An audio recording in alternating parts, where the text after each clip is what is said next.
Hey guys, today we're going to be working on our clay hearts. We're going to be adding something called coils to them.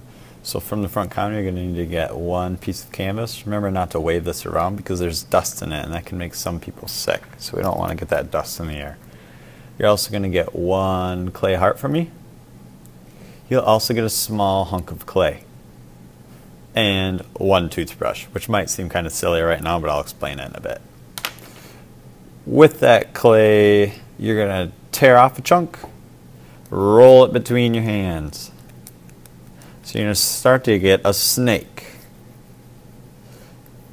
You don't want it to be super thick. When it starts to get a little too long, you can start to roll it on the table. I usually roll it in the palm, back and forth. And you work from one side of my clay snake to the other. And in art, we call these clay snakes coils.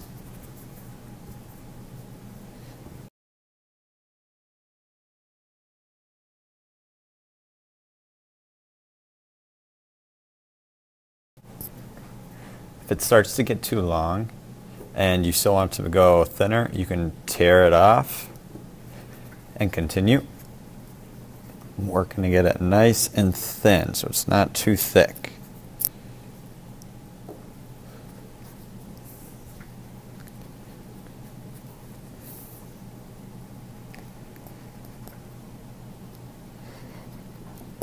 Alright, so I would say that's pretty good. Next, I'm going to tear off a little bit of that.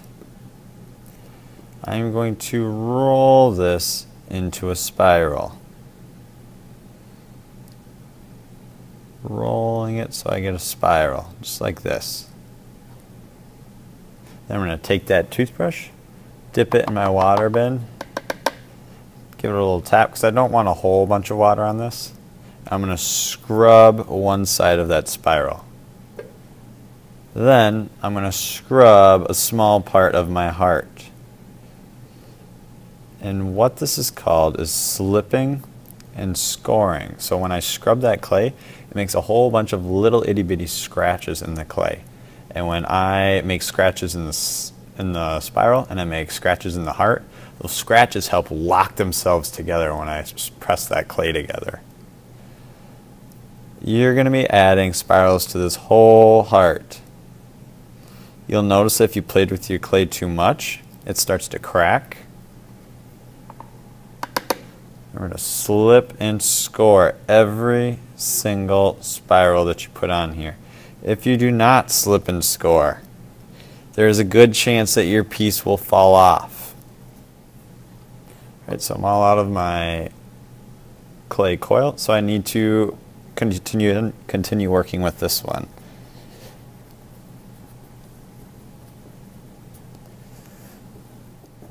Alright, got another nice coil and I can tear this off and turn it into some spirals.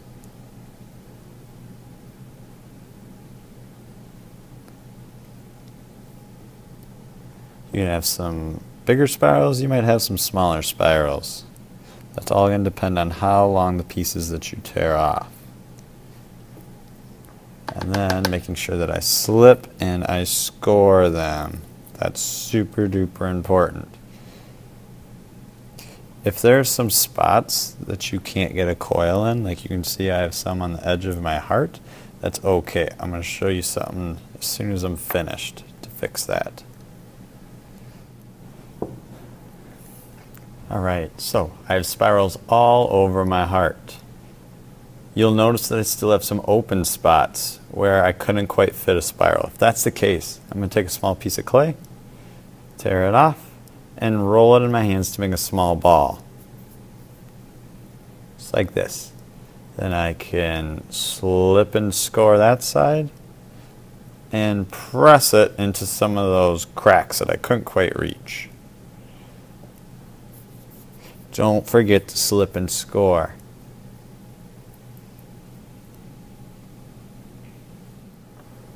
Alright, so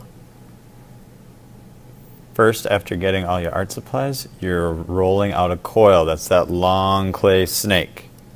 Then you are turning those coils into spirals. Make sure that you use your toothbrush on it, and it has to have a little bit of water on it as well, not a whole lot. After you've covered your entire heart in spirals, you're going to break off some little pieces and press some small clay balls into these cracks. The very last thing you're going to do is you're going to bring it back to me, and I'm going to scratch your name into the back. That way we know whose is whose. When you're finished, make sure to clean up your spot, then you can read or free draw.